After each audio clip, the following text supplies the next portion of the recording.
हमारे सभी पाठकों को प्यार भरा नमस्कार। मैं इस घर को ही वृद्धा आश्रम बनाऊंगी। सरस्वती भूख से परेशान हो गई थी। सुबह से मालती ने उसको खाने के लिए कुछ भी नहीं दिया, क्योंकि सुबह नाश्ते में उसने आलू के पराठे बनाए थे और अब वह भी खत्म हो गए थे। इसलिए सरस्वती दोपहर के खाने की राह देख रही थी, पर मालती ने सुबह पेट भर के नाश्ता किया था, इसलिए वो दोपहर का खाना नहीं बनाने वाली थी।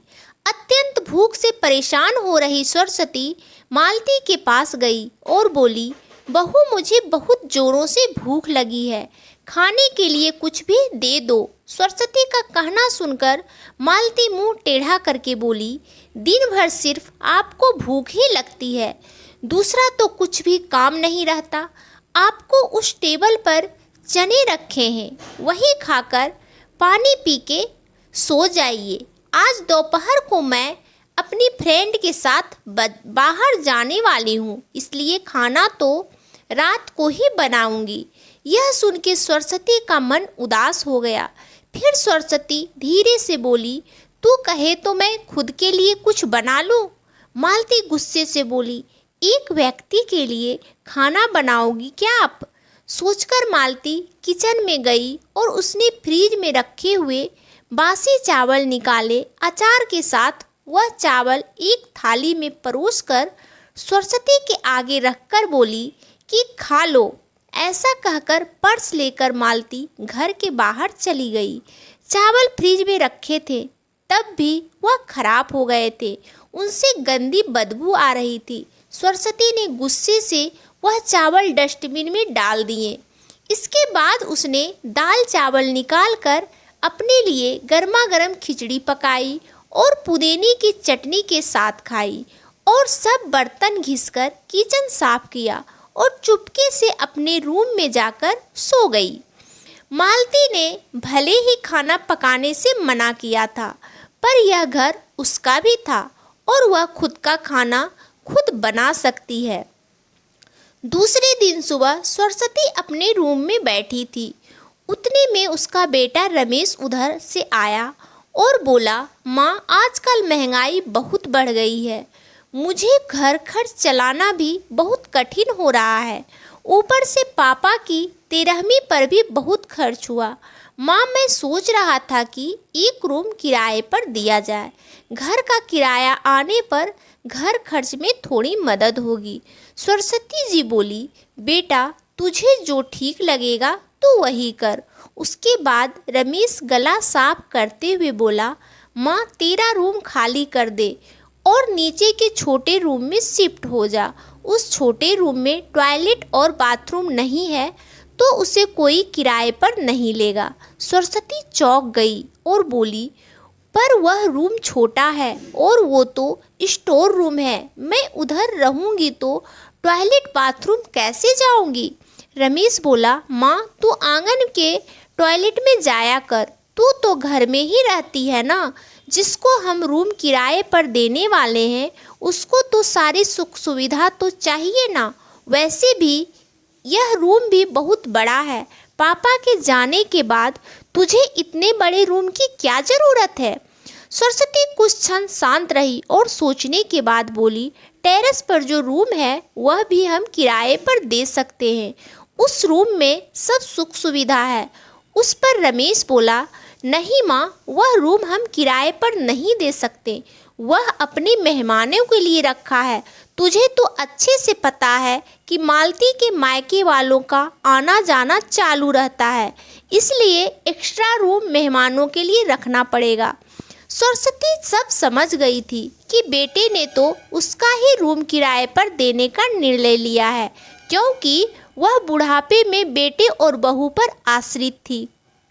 इसलिए रमेश ने जो कहा उस पर सरस्वती ने ज़्यादा विरोध नहीं किया। उसने अपना थोड़ा सामान लिया और छोटे रूम में शिफ्ट हो गई। उधर पुराने छोटे रूम में उसका जी घुट रहा था। तब भी वहाँ उस रूम में दिन काट रही थी। नया किराएदार आया था, सब पहले जैसा चल रहा था।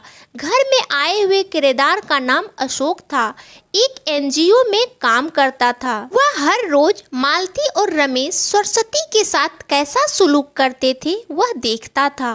वह देखकर उसको बहुत बुरा लगता था। धीरे धीरे सरस्वती अशोक को अपने बेटे जैसा मानने लगी। अशोक भी आते जाते सरस्वती का हालचाल पूछा करता था और उसका ख्याल रखता था। रमेश और मालती को सरस्वती से कुछ लेना देना नहीं था। मालती बचा हुआ खाना उसके थाली में रख कर जाती और बेटा तो उसके तरफ देखता भी नहीं था। सरस्वती तो पहले ही समझ चुकी थी कि उसका बेटा अब पहले जैसा नहीं रहा, वह बदल गया है। फिर भी वो आंखें बंद करके किसी पालतू पशु जैसी उस घर में रहती थी, क्योंकि बुढ़ापे में उसको दूसरा किसी का सहारा नहीं था। रोटी के 2 टुकड़ों के लिए उसको उनके सहारे रहना पड़ रहा था। कभी कभी सरस्वती को बहुत रोना आता था।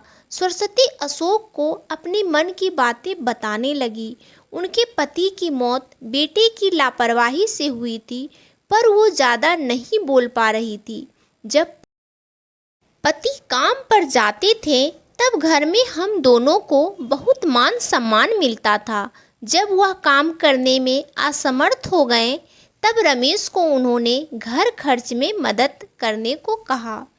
यह बातें रमेश के मन को बहुत लगी। जब तक पति घर चला रहे थे रमेश अपने सब पैसे बचा रहा था, पर अब शर्म से और मजबूरी में उसको घर खर्च चलाना पड़ रहा था। धीरे धीरे माँ बाप का खर्च उसको बोझ लग रहा था, लेकिन वह स्पष्ट रूप से कुछ भी नहीं कर सकता था। इस बीच पति का स्वास्थ्य बहुत बिगड़ गया और वह चल बसे। डॉक्टर के पास जाने से पता चला कि उनको निमोनिया हुआ था। डॉक्टर थोड़ी महंगी दवाई लिख कर देते थे तो रमेश पैसे बचाने चाहिए, इसलिए रमेश आधी दवाई लेकर आता था।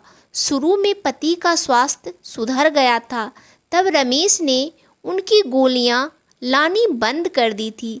पति भी इन चीज़ों पर ज़्यादा ध्यान नहीं देते थे, लेकिन एक रात में उन्हें सांस लेने में बहुत परेशानी हुई। सरस्वती जी बहुत घबरा गई और वह भाग के रमेश के कमरे का दरवाज़ा ठोकने लगी और कहने लगी कि पापा का स्वास्थ्य बहुत बिगड़ गया है, चल हम उन्हें डॉक्टर के पास लेकर जाते हैं। उस पर रमेश बोला, माँ मुझे अब सोने दे, मुझे बहुत नींद आ रही है, हम सुबह पापा को डॉक्टर के पास लेकर जाएंगे। ऐसा कहकर उसने दरवाज़ा बंद कर लिया था। सरस्वती जी रात भर पति के तकिए के पास चिंतित बैठी रही। कभी छाती को तेल लगाकर मालिश कर रही थी तो कभी भाप दे रही थी, पर भगवान को कुछ अलग स्वीकार था। सुबह तक उनकी मृत्यु हो गई थी। घर में कब्रिस्तान जैसी शांति थी। रमेश रोने का नाटक करने लगा। मालती तो ऐसे रो रही थी कि जैसे वास्तव में ससुर चले गए हैं, इस बात पर बहुत दुख हो रहा हो। सबसे ज़्यादा धक्का लगा सिर्फ सरस्वती जी को, पर वह कुछ बोल नहीं पा रही थी।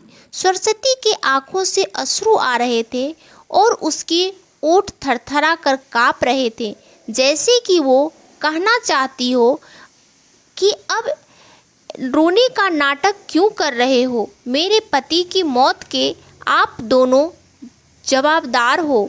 पर वह कुछ बोल नहीं पाई। क्रियाकर्म कर दिया गया। सरस्वती के दिमाग में हमेशा एक बात चलती थी, रमेश ने लापरवाही नहीं की होती तो आज मेरे पति जिंदा होते। उनकी मौत के बाद मालती और रमेश का व्यवहार बहुत बदल गया था। सरस्वती जी को भी उनके व्यवहार की आदत पड़ गई थी, इसलिए वह उनकी तरफ से कोई भी अपेक्षा नहीं रखती थी, पर उसका मन उसे अंदर ही अंदर खाए जा रहा था। ऐसी औलाद को सबक भी तो नहीं सिखा सकती। एक दिन उनका किराएदार अशोक उसके पास आया और सरस्वती को कुछ बातें उसने समझाई। वह बातें सुनकर सरस्वती जी के आंखों में नई उम्मीद जागी। दूसरे दिन सुबह सरस्वती मालती और रमेश के पास आई और बोली, मुझे तुम दोनों से बहुत ज़रूरी बात करनी है। मुझे ऐसा लग रहा है कि तुम दोनों को मेरे साथ रहने में प्रॉब्लम है, इसलिए मैंने सोचा कि मैं वृद्धा आश्रम में रहूंगी। सरस्वती का कहना सुनकर मालती बहुत खुश हो गई। रमेश ने थोड़ा दुखी होने का नाटक किया। फिर थोड़ी देर में सरस्वती ने उन दोनों के चेहरे के हाव भाव देखे और बोली, रमेश, तुम्हें दुखी होने की ज़रूरत नहीं है और मालती, तुझे इतना खुश होने की ज़रूरत नहीं है। पहले मेरी सब बातें सुन लो। और सरस्वती हंसकर बोली, यह बातें सच्ची है कि वृद्धा आश्रम में मैं रहूंगी, पर मैं इस घर से नहीं जाऊंगी। मैं इस घर को ही वृद्धा आश्रम बनाऊंगी। अब यहाँ तुम्हारे जैसे स्वार्थी बेटे और बहू यहाँ नहीं रहेंगे, मेरे जैसे बूढ़े लोग यहाँ रहेंगे। ये मेरा आखिरी निर्णय है। यह सुनकर रमेश और मालती दोनों ही चौंक गए। रमेश और मालती एक दूसरे की तरफ देखने लगे। उन दोनों ने सोचा था कि सरस्वती घर छोड़कर चली जाएगी तो वह दोनों खुशी से रहेंगे। उनको लगा था कि अब उनको सरस्वती जी की जवाबदारी लेनी नहीं पड़ेगी, उनका ख्याल नहीं रखना पड़ेगा। पर इधर तो सब उल्टा हो गया था। सरस्वती का कहना सुनकर रमेश गुस्से से बोला, माँ, तेरा दिमाग तो ठीक है ना? इस घर पर मेरा अधिकार है, फिर तुम इस घर को कैसे वृद्धाश्रम बना सकती हो? तू भूल रहा है बेटा, अभी तक ये घर मेरे ही नाम पर है। सरस्वती जी गुस्से से बोली, तुम दोनों ने मुझे बहुत परेशान किया है, छोटी छोटी बातों पर मेरा अपमान किया है, बीमारी के वक्त भी मुझ पर ध्यान नहीं दिया, खाने पीने के लिए भी मुझे बहुत तरसाया। तेरे पिताजी भी मुझे छोड़कर चले गए। अगर मैंने कठोर निर्णय नहीं लिया तो मेरा भी वही हाल होगा जो तुम्हारे पापा का हुआ था। इसलिए मैंने सोचा कि बेटे के झूठे प्यार के जाल में फंसने से अच्छा मैं अपने बारे में सोचूं। रमेश घुटनों पर आकर बोलने लगा, माँ, मुझे माफ़ कर दो। हम दोनों तेरा अच्छे से ख्याल रखेंगे, तेरा कभी भी अपमान नहीं करेंगे, पर तू इस घर को वृद्धा आश्रम मत बना। माँ, थोड़ा सोच कर तो देख, हमारा क्या होगा? सरस्वती ऊंची आवाज़ में बोली, मैंने और तेरे पापा ने तुझे अच्छे संस्कार दिए थे, फिर भी तूने सिर्फ तेरे परिवार के बारे में ही सोचा, हमारा नहीं। फिर मैं तेरा कैसे सोचूं? तू तेरे परिवार का सोच, मेरी चिंता मत कर और जल्द से जल्द ये घर छोड़कर चला जा, क्योंकि इस घर में अब अच्छे लोग रहने आ रहे हैं। इतना कहकर सरस्वती जी अपने रूम में चली गई। रमेश और मालती शांत सरस्वती जी को जाते हुए देखते ही रह गए। सरस्वती जी ने अपने जैसे बूढ़े लोगों को उसके घर में आश्रय दिया। अशोक की मदद से वृद्धा आश्रम अच्छे से चलने लगा। दोस्तों, आजकल के लड़कों ने बूढ़े लोगों के साथ गैर व्यवहार किया तो बूढ़े लोग भी कठोर निर्णय ले सकते हैं। दोस्तों, माँ के द्वारा लिया गया फैसला आपको कैसा लगा, कमेंट में ज़रूर बताइएगा।